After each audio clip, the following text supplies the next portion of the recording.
Bonsoir, bonsoir, bonjour, c'est Congo News 24. Chers téléspectateurs, comme toujours avant de commencer notre émission, nous disons merci à Dieu, nous disons merci à nos chers abonnés et téléspectateurs qui nous suivent partout dans le monde entier et en RDC. Chers téléspectateurs, soyez les bienvenus à l'émission Nabiso, Oyo Tosola Masoro ya RDC. Point est toujours ébellé. Alors, à la une, vérité sur la construction de la nouvelle aérogare d'Njili. Boyebete, na la Kabili na Batunaye, basala ki projet oyo. Mbongo, et wutandamu na trésor public, pena Exim Bank.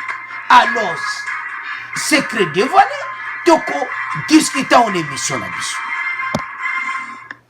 Deuxième point, chers téléspectateurs. Mensonge de Massaro dévoilé par la SONAS. SONAS a lobby, y est déjà c'est à Longwa Kunaza cadre na bangote. Et puis, les maigres salaires, oh y a en tant que cadre à SONAS, à quoi que somba va passer wanati. Donc SONAS a yindisi. C'est-à-dire Massaro avait quitté la SONAS en 2017. Et Zaya Koyina, et ça son mon émission Oyo, alors toko développant une émission na biso. Troisième point, chers téléspectateurs, avis de recherche contre Madame Mengi Marie-José. Alors avis de recherche na yebandiko et ça public batinyoso batiango ba lukayi, détournement des deniers publics. Elle est la collaboratrice de Amida. Et puis Amida ndimi kaza vraiment collaboratrice na. Alors eza kuyinda parce que Yé baza accusé de détournement. Yo oza amina ye. Alors, Amida peut-être aussi poursuivi parce que collaboratrice aza poursuivi. Et ça ya kuyinda l'émission oyo. Alors, tokoyoka bexre peut toko développer une émission na biso. Chers téléspectateurs, soyez les bienvenus à Tolobakwane Bandilete. Monsieur Bandi Boy Sabande Kobazala connecté. Bisognos comitant Kama solo Oyo Yamboka na biso. Alors, premier point Oyo Ezalima solo ya aérogare. Oyo Bomimboka partout. Aérogare Njili. Maquette moko ndire ya Roissy. Ya Zaventem kutu komekate do maquette moko so. Alors, ba vérité bini. Une émission beaucoup yoka ba vérité peut te discuter en émission na biso. Bonne nouvelle a été 550 millions à Exim Bank.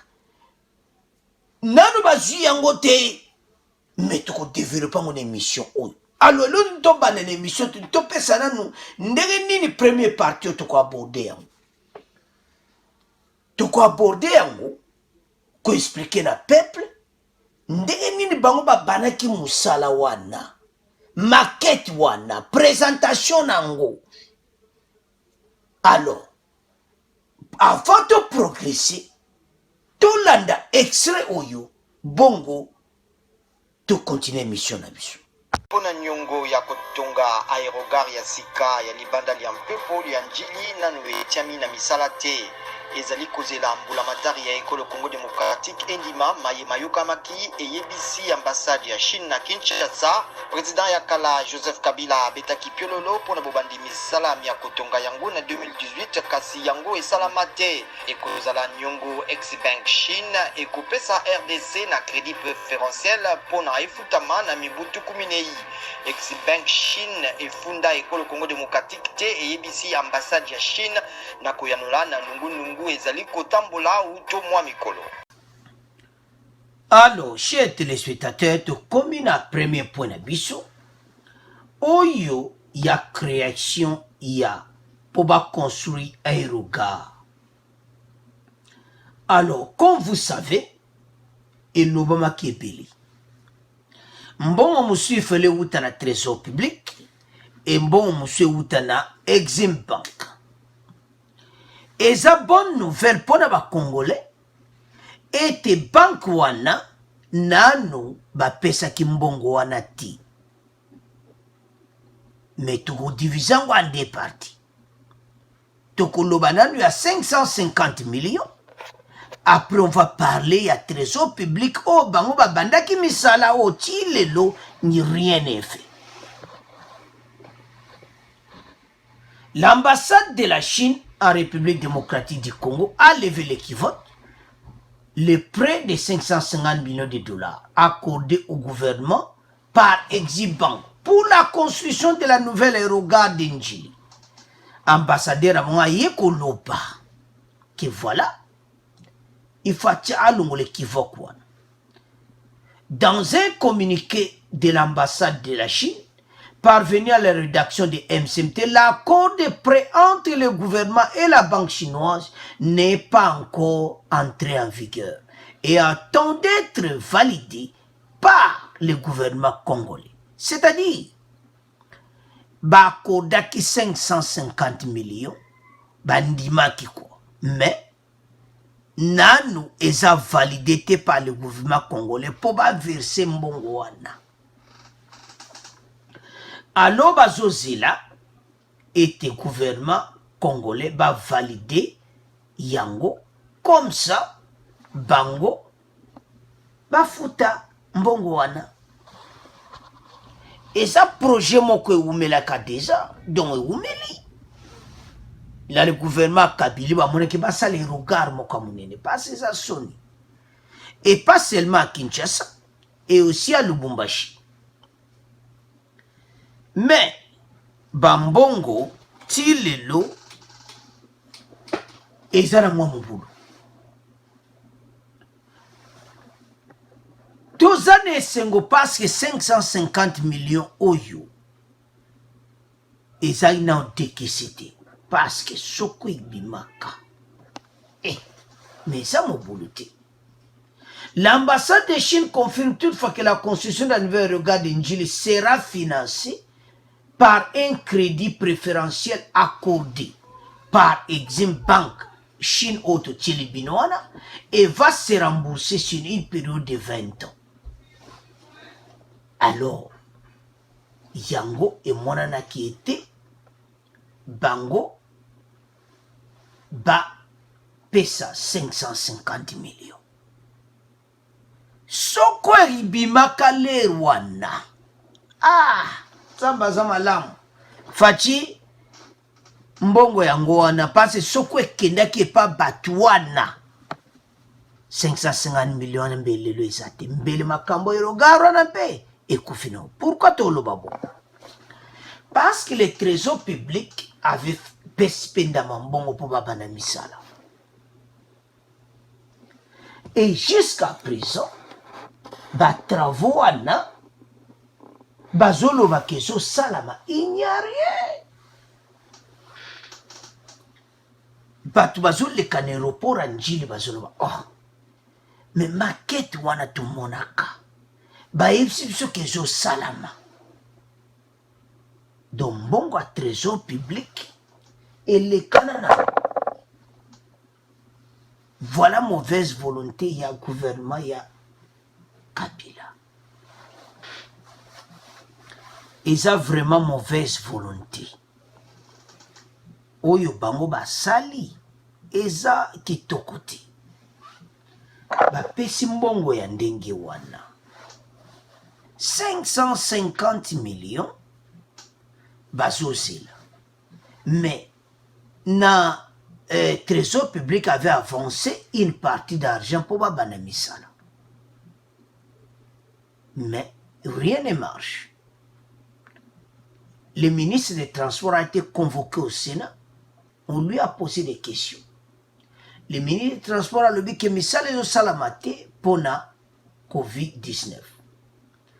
Coronavirus, ça s'est même engagé. Tout ça, tout le monde.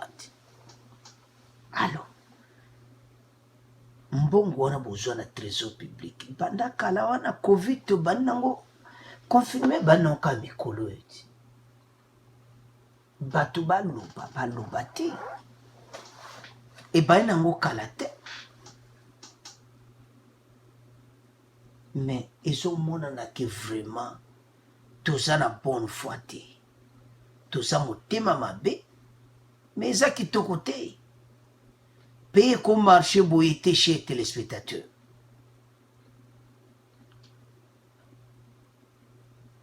Bobandi ba travaux, bojumbo on a trésor public, mais misala na njili, kaka ndenge njili eza ndenge wana. Aérocard, ya maquette wana ibanditi. Il faut aussi la kaka wana ya ko defa 550 millions. Ah, mais côté au penanzamba yokeli ba congolais mawa. Pour 550 millions et kota ki na l'air wana. Babana ko kabola nanu à partir de yemoko en tête. Ba kaboli ba l'air wana 550 millions mais l'autre toujours regretté. Mais Dieu merci chez téléspectateurs, l'ambassade de Chine a confirmé que nan ba pesi mbongo wana ti. To sepela. Pour ceux qui ba pesa kiango. To baby na biso. To baby na biso ministre transport abendi aye. Kuna kingankati pe masolo e salami. Ministre finance alekisi masolo mbongo ekei. Wana ndenge bango bazai ko vivre. Ah. Tala l'état de droit. Tala ndi bazo kanga batu. Félicitations Félix Tshisekedi. Pour l'era la Kabiri to mona makambo ba okanga ba mibatu te. Yibana yo Congolais a souffri. Benda no likonda Congolais a souffri. Mais l'émission nazane esengota na monika bo 550 millions bazwate. Ceux qui bazwa ki lero yo mama déjà basi ba lexi ba virement na ba compte na bango. Bakabula ngolo kola do oyi so ba to beti kula ndenge les 18 ans na bazo kabula bala na bango. Yango moni ebele ba kwene ba piège. Les fachaye tango makamba 100 jours ba mo ba mbongo konko bunga ba ba yeba ka ke fachaye bi masulu. Nzoka de innocent. Yemoko kamera lobiango en public ke fachi kuna zati. Eza ya kuinda no tala sikoyo. Fachi motema pembe. Kitoko. Posoko ezalaki na lera la Kabili. 550 millions fachi mbongo yango wana. Aéroport njile ya sika masolo etambola. Aloba Congolais bazane esengo po mbongo wana Exibank n'a pas encore donné. Bazo zela gouvernement congolais va approuver crédit wana il y a 550 millions. Totika on a bino to comment les Canadiens. Alors, chers téléspectateurs, to comme il a deuxième point na biso, je ne sais pas comment na banda point oyo. Ça fait mal au fond du cœur. Mensonge ya boye. Makambo zomo na vraiment clair que zokosa. Alors, un autre secret dévoilé, ça vient de la sonance. Vous vous souvenez, le procureur avait posé la question à Daniel Bassara. Avez-vous encore une autre parcelle? Il lui a posé ça pour la seconde fois. Et Massaro a bien compris la question. Et il a dit que, monsieur le procureur, j'ai été conseiller juridique dans un département de la justice. Conseiller juridique. Eh! T'as tout dit que j'ai quoi? Conseiller juridique. Oje a koko salisusu awa. Wana premier musala naï. Mais c'est grave. Wana makamwe ko yela yena na leba ko sambisa yena dossier naï. Parce que Massaro a un autre dossier. Et ça mawa. T'as comment la dossier naï ba outu naï. Vous étiez le conseiller juridique. Juridiquement, au cours ça m'a vraiment. Et là, après ça, on a commis cadre na Sonas. Mais oui, que Sonas, c'est côté mon boulot. Oh, protéger son âme. Mais comment? Il y a ça la kawate. Voilà le niveau mensonge. Il y a autre chose. La réaction de la direction générale de la Société nationale d'assurance SONAS ne s'est pas entendre. Nous devons dissiper tout malentendu dans le dossier Daniel Massaro, écrit de Kokizita, chargé de communication de la SONAS, qui ne nie pas la qualité de ces derniers, des cadres et fondés du pouvoir à la SONAS. Azalaki kosala. SONAS a dit oui, Azalaki na kosala. Mais, Ezaya koyinda, esi eyindi. Précise qu'il n'était plus de la direction générale de la SONAS depuis 2017, bande konangai. Nous sommes à 2020. Massaro est toujours membre à cadre à la SONAS. Oh, Massaro, vous êtes toujours cadre à la SONAS en 2020. Eh, tu te dis quoi? 3 ans. Est-ce qu'on peut dire qu'à Bossani? Mensonge. Alors, bah mensonge à bouillir. Ils ont 5 vérifications, mon cas, au sakana. Alors, chers téléspectateurs, dossier Oyo et Samoboulou. Et on te zolobake, ba peine koya ko sakana monte parce que mensonge. Parce que Oya lobi Oyo. Message à SONAS yangoana. Bien, eza clair na mutu nyonso. Même mission Oyo soki baza kolanda yango. Na bato a procès. Ceux qui va moni même pour y meti. Pourquoi mentir au procureur comme ça? Tala. Toza la justice, mon kamalam. Toza na battement très intelligent à RDC. Il faut te féliciter justice, na biso chers téléspectateurs. Malgré les différences, tu supporter ba juge Oyo. Parce que ça a un bon travail. Et puis ça se voit niveau Oyo élevé bazana. Ba bengisie Massaro. Mais Massaro a un autre dossier. Ya yemoko bakino kange na bandu. Na plateau bateke. Dossier wana zozela. Awa aye ko témoigner aye ko kosa. Bata SONAS ezo sala bango pasi komona ke biloko boya Massaro kosa biloko.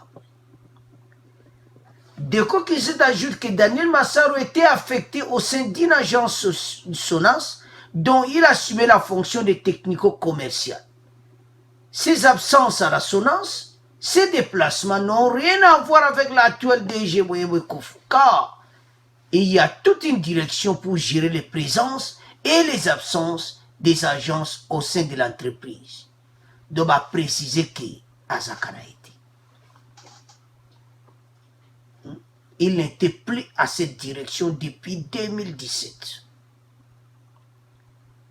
Et puis on a encore expliqué que les maigres salaires de la SONAS, Massaro ne peut pas acheter cette parcelle où ya muneno ya Zoloba, place wana ndakune mususu.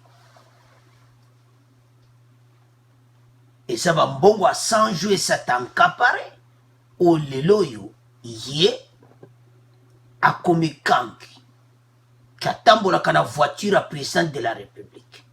Moi, nazo sakwana ba dollar na katandako, mais wana za dossier mususu. Massaro, vous avez un problème sur la Tolanda Massaro. Bon, tu Tolanda, bon, tu continues mission. La question que je voulais demander au tribunal de poser à Massaro, c'est de savoir si il n'a que cette parcelle qu'il a eue auprès de Jamal ou il en a encore d'autres. Ça, c'est la première question. Si il en a encore d'autres à son nom, pourquoi devait-il, pour une deuxième oration que Jamal, ou une deuxième accusation provenant de Jamal, pourquoi n'a-t-il pas voulu que ça soit mis en son nom? Ok, vous pouvez répondre. Merci, monsieur le procureur. Comme je vous ai dit ici, pour ce qui concerne la première parcelle, c'est l'œuvre de mes efforts. J'ai acheté, j'ai donné mon argent à moi, à monsieur Jamal. Maintenant, quand monsieur Jamal est de bonne foi pour me faire un cadeau, est-ce que je dois me poser qui à Kinshasa ici peut refuser même 2 mètres sur mètre en termes de cadeau? Pourquoi vous n'avez pas la question? Donc pourquoi vous n'avez pas mis carrément votre nom? Le nom qui m'était venu en tête, monsieur le président, c'était le nom de Souraya. Mais pourquoi pas votre propre nom? C'est le nom qui m'est venu en tête, monsieur le président. C'est ce que je suis en train de vous dire. Ce n'est pas que j'étais en train de chercher. Je pouvais mettre le nom de ma femme ou bien mais le nom, n'eût été ce problème, je n'allais peut-être pas regretter. Merci. Alors, le tenant voudrait savoir, revenir à la question du procureur. Est-ce qu'en dehors de cette acquisition, avez-vous d'autres ou une autre acquisition? Avez-vous une autre parcelle? Venant de Jamal? Non, une autre. Mais je travaille depuis, j'ai été conseiller juridique du ministre de Justice sous Guizenga 1, le ministre qui vient de mourir, Georges Minsei. J'ai été conseiller juridique du ministre de Justice en 2006-2007. Et depuis, après ce ministre-là, je suis à la SONAS jusqu'à nos jours. Pour quelqu'un qui sait faire des économies, est-il impossible d'avoir même quelque chose en passe? Vous confirmez avoir... Oui, j'ai mes petits biens. Merci. Alors, chers téléspectateurs, nous avons suivi. En effet, comparaissant jeudi le 4 juin, dernier comme témoin du procès qui oppose son oncle VK à l'officier du ministère public, à l'état poursuivi de détournement des deniers publics et corruption, Daniel Changalume Massaro King s'est présenté comme cadre à la SONAS, qu'avec son épargne, prétend-il acheter des parcelles, même à la Gombe, mais seulement son salaire d'un cadre de la SONAS. Asomba ndaku na Gombe, kaka na mwa salaire na ye wana ya SONAS. Non. Sérieusement, avec les avoirs amassés dans un temps suspecté du programme de 100 jours du président de la République. Ce qui fâche les Congolais. Les Congolais sont la colère. Massaro. Kokosa ya boye, osanope à l'aise.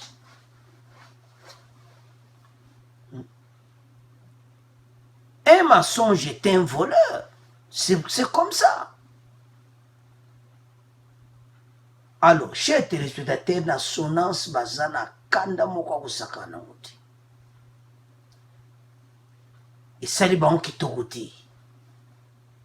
Komona ke na maigre salaire wana SONAS ya somba ndako na Gombe. Tala niveau mensonge eza kokende. Tala niveau bateau bazomema makambo oyo.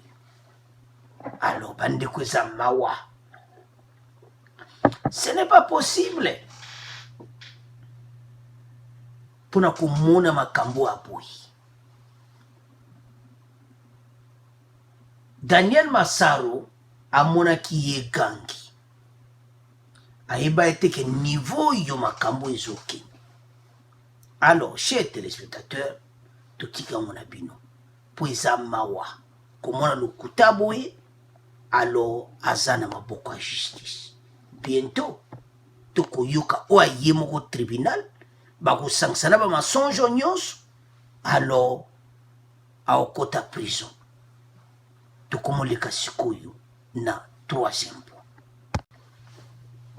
Alors, chers téléspectateurs, tokomi na 3e point, détournement des deniers publics, avis de recherche de Madame Mengi, Marie-Josée, collaboratrice d'Amida.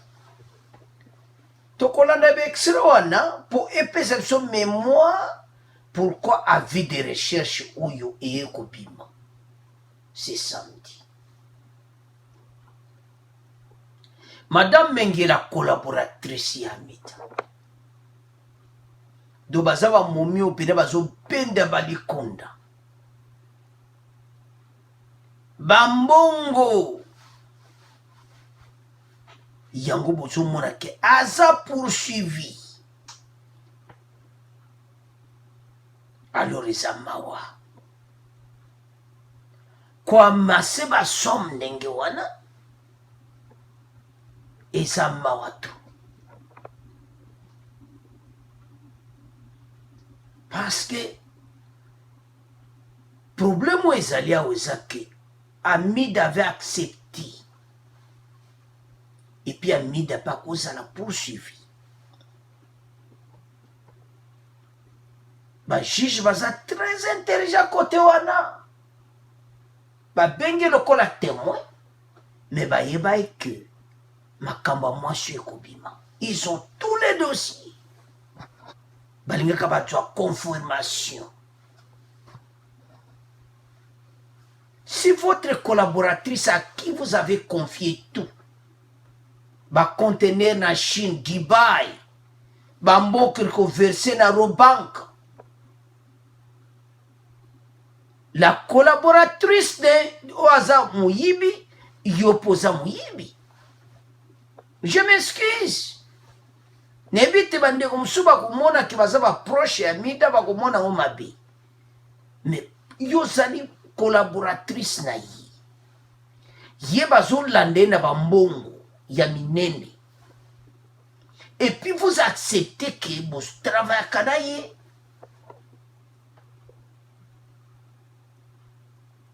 Et ça m'a chers téléspectateurs. Kamere otie moi sur na place à passer. Mwana batu, parce que la femme a été menée na yomu toza comme me Kamere. T'allez pas wapi Amida zokende siko pour le moment. C'est très grave. Parce que la vie de recherche est là. Toko tchela bino chez téléspectateurs. Botanga ya. Et ça mawa, mais avant de continuer l'émission, parce que et ça mawa trop. Tout le temps dans la vie de recherche wana, bon tout développer mission na biso. Alors, chers téléspectateurs, la vie de recherche yangoana, délivré par le procureur général près de la cour Yamatete, Kinsula Betika Adler. Avis de recherche Mengi Kan Ndundu Marie-José. Messieurs, veuillez agréer dans la commune bateau, direction provinciale, il y a ANER, comme provinciale la police, donc inspecteur, il y a chef, il y a brigade criminelle à Kinshasa. Messieurs, veuillez entreprendre d'intenses recherches en vue de retrouver la nommée Mengi Kandundu Marie-José, de nationalité congolaise et de résidence à Kinshasa, mais sans adresse connue. Parce que j'ai un point, il a mis l'adresse à Pesiti. Mais il l'intéressé est poursuivi des chefs de détournement des deniers publics. Article 147, 147 bis et 149 du CPL 2 et de corruption article 145 du CPL 2. En cas de sa découverte, l'appréhender et la conduire sous bonne escorte au parquet général de la cour d'appel de Kinshasa en vue des référents présents à vie. Matete. Mais matete zangu mati. Tanko zo mona koma kaka mama mengi tanko zo komba melio. Mbala moba sanjo andire kama kala neba kenagi na kamera. On a un problème sérieux. Alors, la dame est poursuivie de tout son monde. eza somo mingi collaboratrice na mida oza poursuivi baokanga yo okokende makala na tanda. Alors, chers téléspectateurs, eza mobulu komona badossier ya boyi so na tali avis de recherche nazomaka eza danger mpona mida pe parce que bazosala collaboration baso moko très important et Amida a confirmé ça. eza somo mingi to basala bamasolo balikonda kosaka nango te. Alors avant de continuer mission na biso tolanda Amida ndenge atangaki mingi ndenge aexplikaki nyonso mosala baona mingi bon to continuer mission na biso. Vous avez déjà rencontré M. Jamal ici présent? Non, jamais. Vous l'avez jamais rencontré? Jamais de la vie. Vous ne l'avez jamais vu? Je le vois là. Ici, la même? Jamais rencontré auparavant? Non, non, non. Pendant le procès avec mon mari à la télé, mais là, en chair et en os, je le vois là. Merci. Bien. C'est essentiellement la partie civile qui a souhaité que madame soit entendue. Le tribunal, le même maître, vous poser quelques questions alors. Merci, Monsieur le Président. Madame peut nous dire, elle a dit qu'elle est commerçante, et peut nous dire sous quel numéro de registre de commerce et de crédit immobilier elle exerce? Ben, je ne l'ai pas en tête, monsieur. Pardon? Je ne l'ai pas en tête. Vous ne l'avez pas en tête? Numéro du registre de commerce, vous ne l'avez pas en tête? Je ne l'ai pas en tête. Mais s'il veut le document, je pourrais lui emmener ça demain. Ok. Donc qu'elle n'a pas en tête. Merci, Monsieur le Président. Elle peut dire à votre tribunal depuis quand elle fait le commerce? Depuis quand? Depuis l'âge de 20 ans, monsieur. Depuis l'âge de 20 ans. Mais je n'avais pas encore de registre de commerce à l'âge de 20 ans. Je me débrouillais. Et c'est en grandissant que j'ai finalement fait le registre de commerce. Ok. Elle peut dire à votre tribunal, Monsieur le Président, le commerce qu'elle exerce? Pardon, monsieur? Ou c'est quelles activités commerciales principalement que vous... Depuis l'âge de 20 ans ou là maintenant actuellement? Là maintenant, là. Là, je suis plus dans l'immobilier, je suis dans des projets agricoles, je suis dans le mobilier, dans les bijoux. Voilà. En fait, ça dépend de l'opportunité et puis... Ok. Merci, Monsieur le Président. Les pièces du dossier auxquelles la partie civile a eu égard renseignent que Madame a plusieurs comptes bancaires, dont 2 comptes à l'arrêt aux banques. Peut-elle le confirmer devant votre tribunal? Oui, madame. J'en ai plutôt 3 à la Raobank. Oui. Un compte épargne, un compte euro et un compte dollar. Ok. Et relevé bancaire, Monsieur le Président, il est relevé de versements faits par une certaine Marie-Josée Mingi. Est-ce que madame peut nous dire si elle connaît cette dame? Oui, madame. Très bien, je la connais. C'est qui? Ma collaboratrice, elle travaille avec moi, ça fait des années. C'est votre collaboratrice? Oui, oui. Elle gère mes affaires, elle perçoit mes loyers. Des fois, elle fait des ventes à ma place. Des fois, elle fait des achats à ma place. Des fois, elle va faire mes conteneurs à Dubaï, en Chine. Voilà. Elle travaille vraiment avec moi. Ok. Merci, Monsieur le Président. Madame peut vous dire, peut donner l'adresse de sa collaboratrice ainsi désignée. Merci. Oui, maître. Madame nous a dit que Mengi Marie-José, qui n'a aucune adresse à Kinshasa. Mais si elle a limité. Elle a une adresse, elle a dit, elle a une adresse, elle est limitée. Elle a donné d'abord une adresse de Lemba Ipulu, où elle n'est pas. Elle a donné une deuxième adresse de Limité, où sur constat d'inspecteur, elle n'est pas. Il se trouve que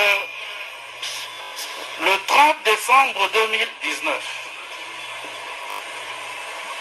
la partie civile n'accuse pas madame, mais veut simplement comprendre. C'est pour ça que nous n'allons pas commenter ses réponses. Le 30 décembre 2019, la collaboratrice de madame Chature est titulaire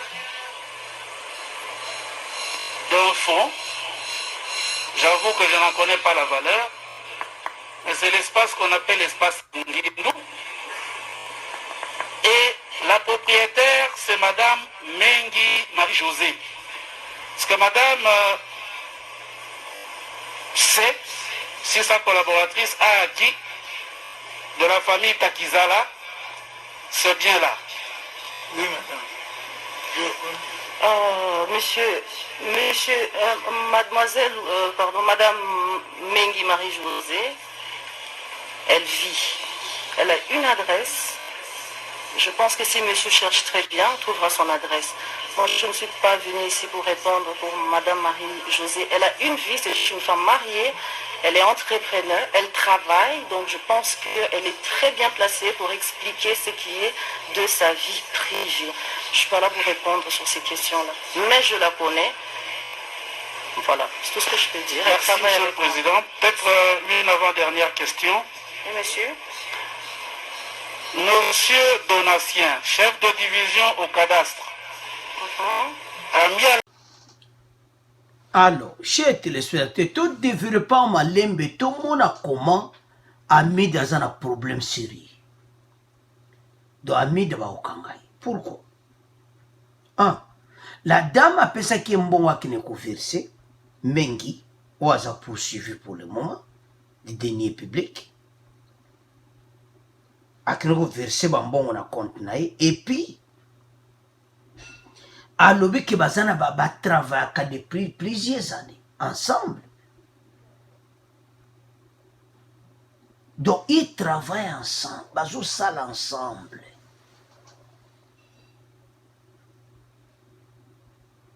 Vous avez suivi ensemble tout l'année au bisognon suki Amida et Marie-José bazaba collaboratrice à business il y a longtemps.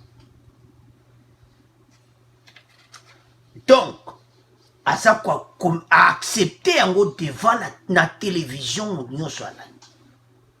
À Okimela Wabi. Et ça somme. Et puis, bah, virement au Yassali, bah, versement, je m'excuse, bah, bon que nous tikanaro banque, na compte Yamida, et elle aussi a des comptes aussi, au Bazanango, na maboko déjà. Et elle dit que Aïebe adresse Naïti.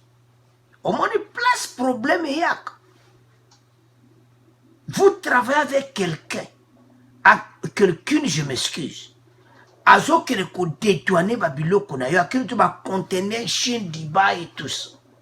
La collaboratrice au beau travail, d'ailleurs, Yebinda Kunaïti. Ah, maman Mida, tout ce qui va dire quoi?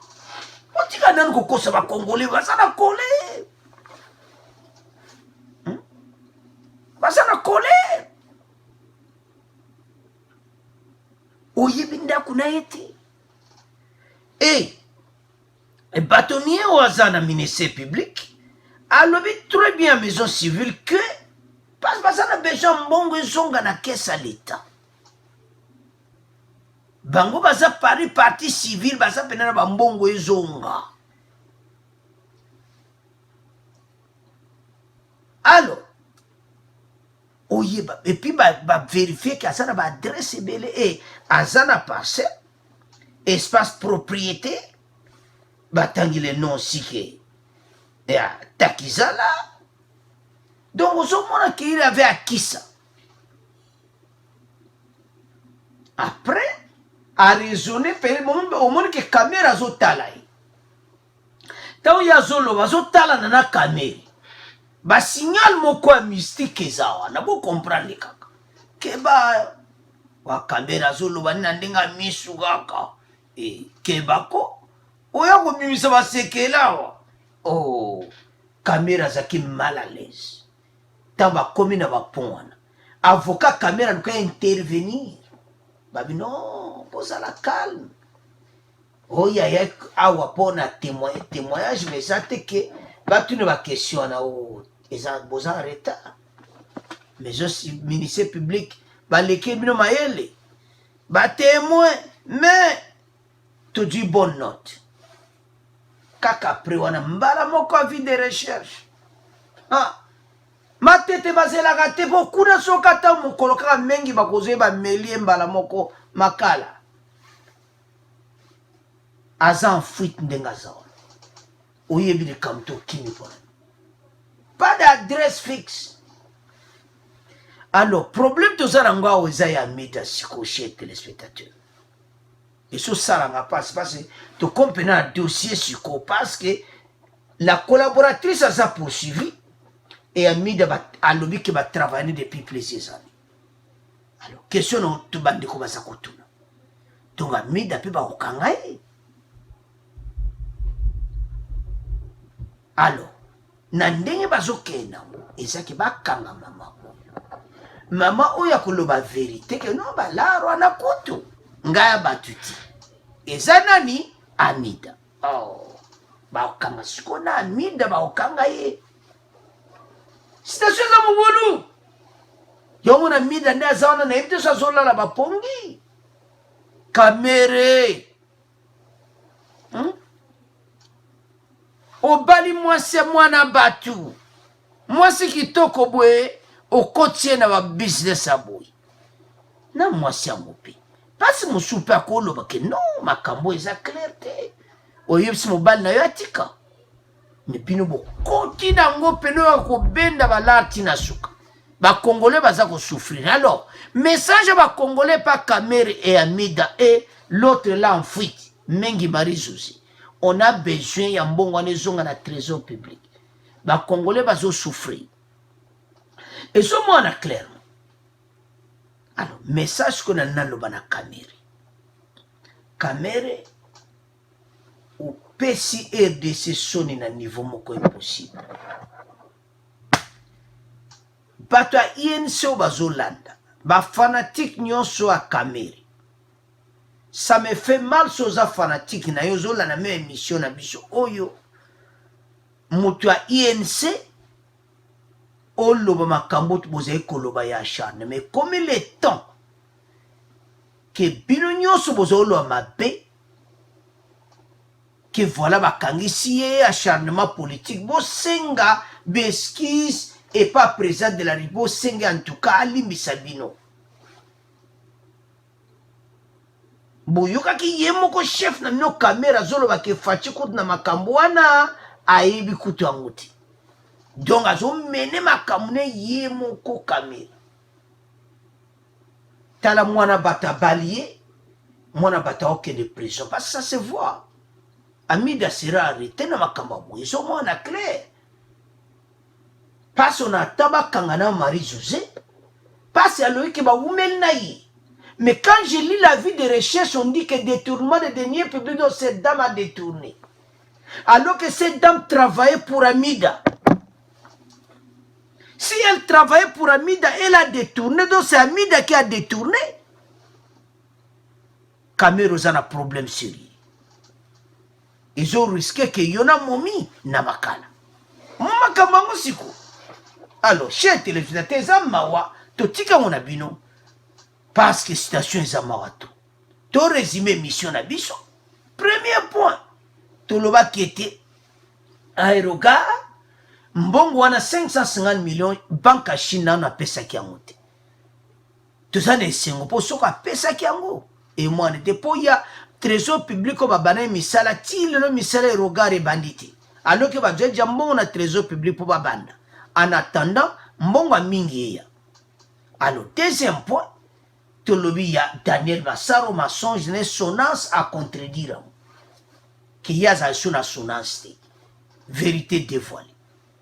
Et puis pour asuka ils ont risque avis de recherche pour na mengi Marie-José collaboratrice ya mida alors eza mawa kamere atimboka na mobulu et puis atie famille ne moko na mobulu alors mwasi na ye et risque kakene prison. À vous de commenter. Au revoir. Merci pour na ba commentaire na bino. Merci. À la prochaine.